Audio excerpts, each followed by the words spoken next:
Abangan nyo ang labanan ng mga sandatahang lakas ng Pilipinas dahil may pasabog silang military parade ngayong susunod na buwan. Ito'y bilang pagdiriwang ng kanilang ika-88 taong anibersaryo na may temang lumalaban sa mga hamon, nagpapalakas ng bansa.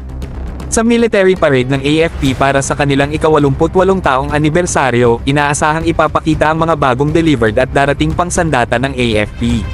Umaasa tayo na makikita natin ang Sabra ASCOD-2 Medium Main Battle Tanks Light Tanks, Guarani 6x6 Wheeled APCs kapag dumating na ito sa bansa bago ang AFP Day sa susunod na linggo, ACV-300 APCs, M1138 Armored Mortar Carriers at Infantry Fighting Vehicles, M113 FSVs, TMC Amphibious Assault Vehicles, Atmos 155mm Self-Propelled Howitzers, Spider Mr. Surface-to-Air Missile Systems, at sana nga, kung dumating ito sa unang bahagi ng susunod na buwan, ang BrahMos Anti-Ship Missile System.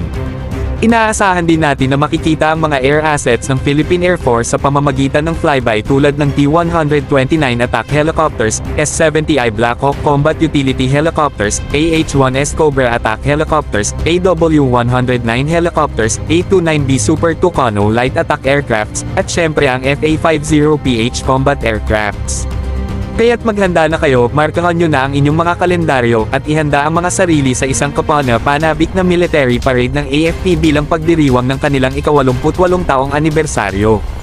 Ito'y patunay ng kanilang dedikasyon at determinasyon sa pagprotekta sa ating bansa.